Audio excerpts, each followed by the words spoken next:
Tanzania. Lord have mercy. You know, while we are slacking in Nigeria and so many other countries, the man is doing wonders. Have you heard about the new president of Tanzania? They call him the bulldozer, and rightfully so, because the man is bulldozing corruption, laziness, and overspending among government officials. Ladies and gentlemen, meet the man that gladdens my spirit. I hope that all African presidents are watching. Well, they're probably not watching, but anyway, I hope they can learn a few lessons from the man, Dr. John Magufuli. He's a farmer's son whose first real job was a school teacher, and then he educated himself as an industrial chemist and eventually became Tanzania's Minister of Public Works before winning the election in November of last year. Yeah, just last year. You would not believe all that the man has done. The first thing he did was to suspend the Independence Day celebration. He said, what are we celebrating when people are dying of cholera? I was like, whoa, how many people have died of cholera in Tanzania?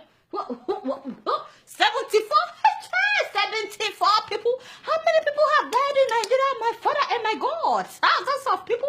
Boko Haram has killed thousands of people in Nigeria, and we did not suspend any party or ceremony. Even our new president was in Ogun State, you know, celebrating in Ogun State after the incident that happened in Dalori. Meanwhile, a president cancelled Independence Day celebration because like 70-something people were killed by cholera. So they were supposed to spend 4 billion Tanzanian shillings on that ceremony. But Magufuli said, no.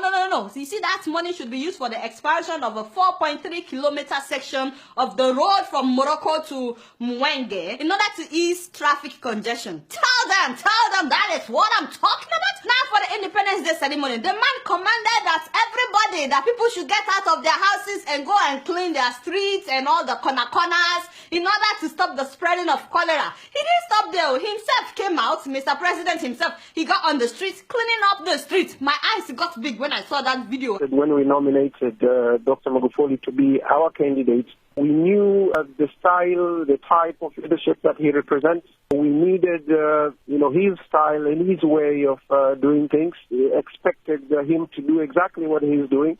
When some Nigerian officials, even those that are not even presidents, they're not presidents, when they will be feeling pompous, because of what he did, his own officials also got on the street, cleaning up the street. Imagine what will happen the day we see Oga Saraki with a broom, or Oga Dino Melaye, or Senator Ben Bruce. That man's very loud on Twitter. Anyway, the man banned all foreign travels by public officials, public servants, except when it is essential travel, and they must get permission from him or from the chief secretary. In fact, on the 21st of November of last year, a group of 50 officials were going on a tour of Commonwealth countries. The president cut down the list from 50 people to 4 people, and he saved the government 600 million Tanzanian shillings. Recently, during the Commonwealth conference that President Uhuru Kenyatta attended alongside other senior government officials, his Tanzanian counterpart slashed the size of delegation to the conference from 55 to just 4, thereby saving millions of shillings. Money they would have spent on tickets, accommodation, and per diem, no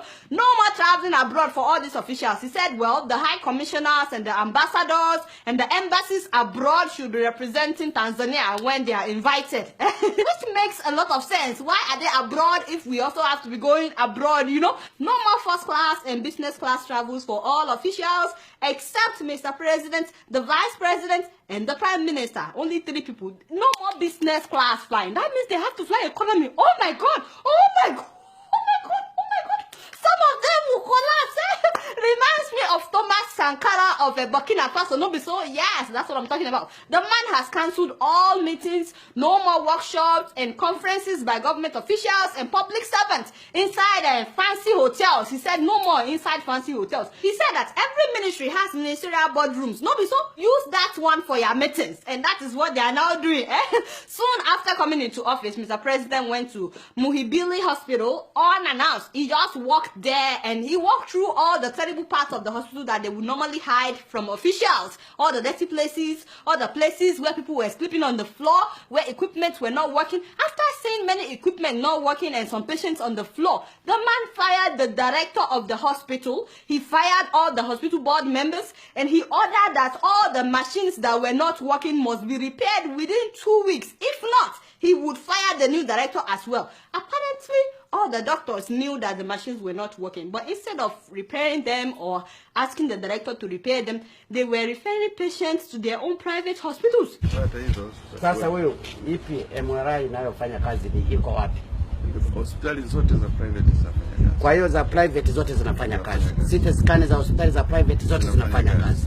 Za hospitali ya hapa Muhimbili zote hazifanyi kazi. I know that something like that is going on in Nigeria as well. No, so anyway, he gave them 2 weeks to fix the machines. But guess what happened? The machines were repaired in 3 days. 3 days. And so it is possible to repair this. And then when they opened parliament, they planned a state dinner that would cost 300 million shillings. And when he heard about it, he said, you see this 300 million shillings, make it 25 million. Whatever we can eat with that, we will manage.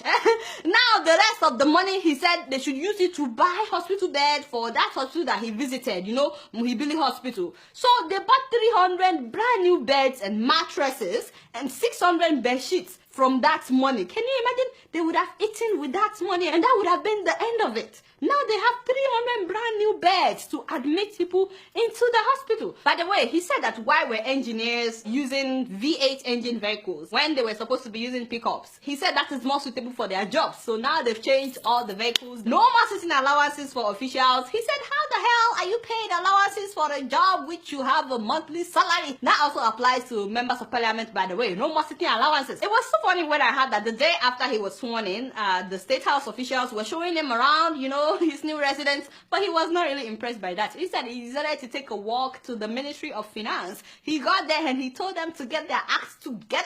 He asked why some employees were not in office yet, and I heard that since that day, the traffic jam in the mornings has really increased because people no longer show up late to work after Mr. President's visit.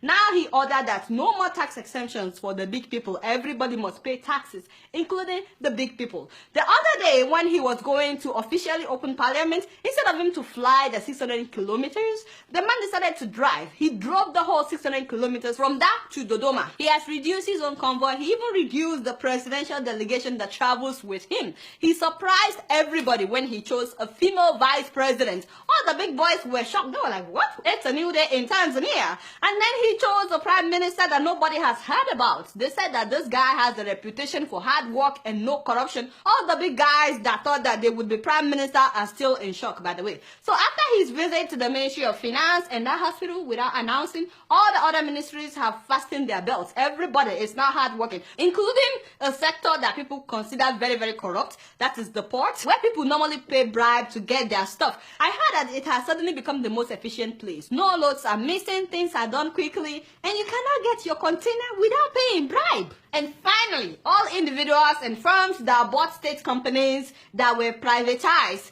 they've been told to either get to work or hand over that sector with immediate alacrity, hand it over back to the government. Some of them, I heard that they've not done anything in like 20 years, but now all of a sudden, they're all awake, doing stuff. The man has literally pressed the reset button in Tanzania. It's a new day in Tanzania. His motto is Hapakazi True. Some of you that are not from Tanzania, you probably don't understand.